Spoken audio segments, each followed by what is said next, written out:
박사님 안녕하십니까? 네, 안녕하세요. 지난 시간에 갯벌에 대해서 저희들에게 좋은 얘기를 많이 들려주셨는데요. 이번 주는 어떤 주제로 이야기를 들려주시겠습니까? 바다와 땅과 바람, 자연이 인간에게 선물한 지구의 최고의 선물 소금에 대해서 얘기하도록 하겠습니다. 소금을 주제로 선택한 이유가 있으십니까? 소금은 인간이 생존해 가는데 반드시 필요한, 꼭 필요한 것이죠. 어찌 보면은 인간만이 아니라 생명체를 가지고 있는 모든 곳은 이것이 없으면은 생존할 수가 없죠. 소금에 대한 좀 궁금한 사항들이 있는데요. 소금은 섭취를 하지 않아도 됩니까? 소금을 섭취하지 않는다라고 하는 것은 그만 살겠다 이런 것하고 똑같은 거죠. 생명을 유지해 나가는 모든 기능들이 제대로 작동되기 위해서는 반드시 소금을 섭취를 해야 되고 그것도 좋은 소금을 섭취를 해야 되죠. 오줌 싸개가 소금을 얻어오면 오줌을 누지 않는다. 저도 어렸을 때 이불에 그 지도를 그린다고 그러잖아요.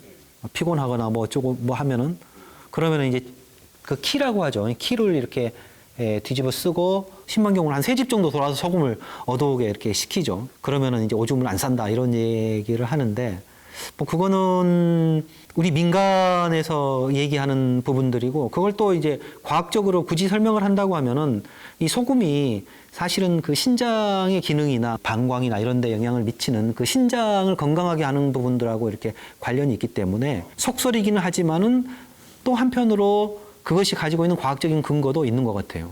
해인사의 8만 대장경은 소금이 그 보존제로 쓰였다고 하는데 소금 입자 자체가 그 화학 분자식으로 얘기하면은 그 NaCl은 끊임없이 H2O를 불러와 가지고 이렇게 구성체를 이렇게 새로 만들어내죠. 이렇게 달리 얘기하면은 소금은 습한 것을 건조하게 하는 그런 역할들을 하는 거죠. 그래서 우리가 그 생선 같은 걸 잡으면은 소금 뿌려 가지고 오래 보관을 시키잖아요. 마찬가지로 8만 대장경이나 이런 것들도 제일 그 중요한 게 뒤틀림을 막고 변질되는 것들을 막기 위해서 소금을 가지고서 이제 보존을 했다.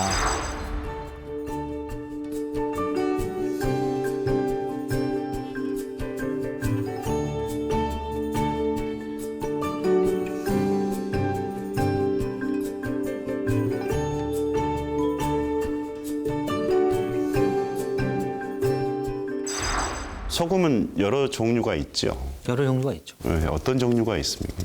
제제염도 있고 정제염도 있고 암염도 있고 호수염도 있고 그다음에 우리에게 아주 익숙한 천일염도 있죠.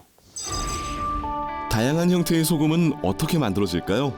그 궁금증을 해결할 수 있는 곳, 바로 현재 국립민속박물관에서 열리고 있는 소금 전시회입니다. 소금은 우리 인류와 인간에게 꼭 필요한 물질인데요. 그리고 항상 어디에서나 생산하기도 하고 사용하는데 그 생산하는 방식이 다 다르고 문화적인 상징과 사용하는 소비의 문화가 다 다르다는 점에서 전시를 개최하게 되었습니다. 전시회에선 소금의 역사부터 문화, 그리고 세계 각지의 소금을 직접 만나볼 수 있습니다.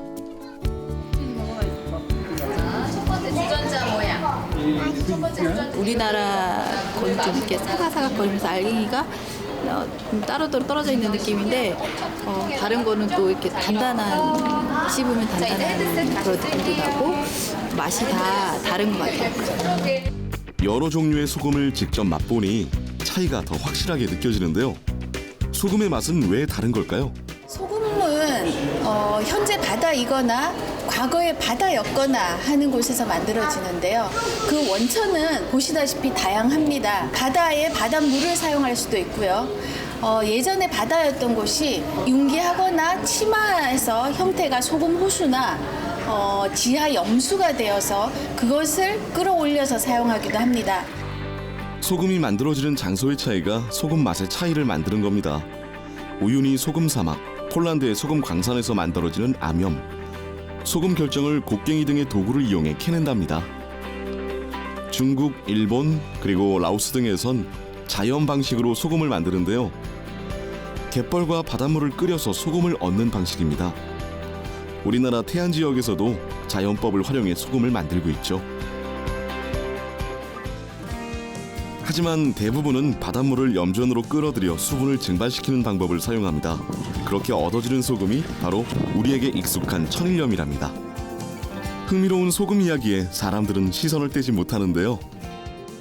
소금을 막 먹는 그런 체험도 많이 재미있고 식품이 그대로 전시되어 있는 게 많이 좋았어요. 소금으로 세제나 그런 걸 만든다는 게 신기했어요. 각각의 다른 생산 방식을 가진 소금에 대해서 맛도 약간씩 다르다는 그런 체험의 기회도 있어서 또 좋았던 것 같습니다.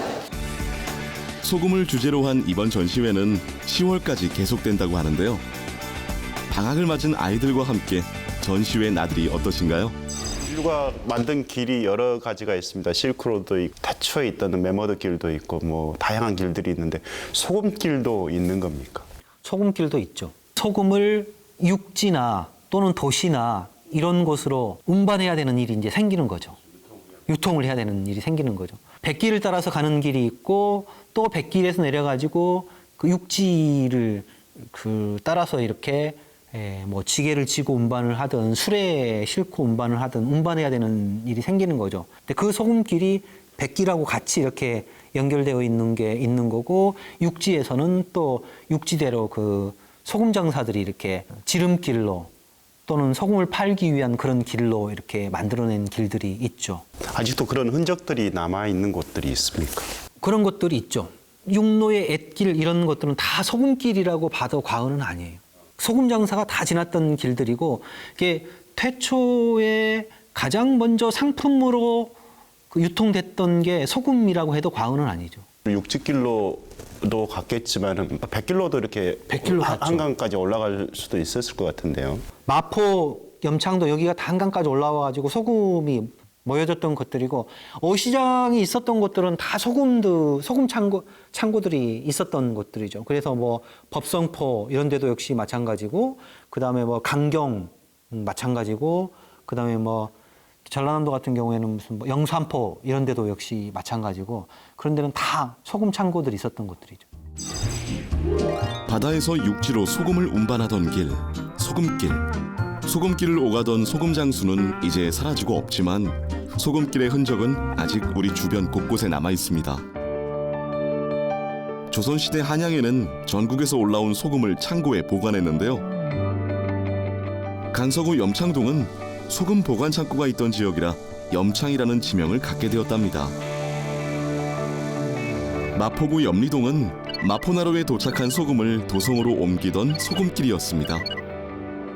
옛날에는 저 한강 마포나루보다 들어오는 소금을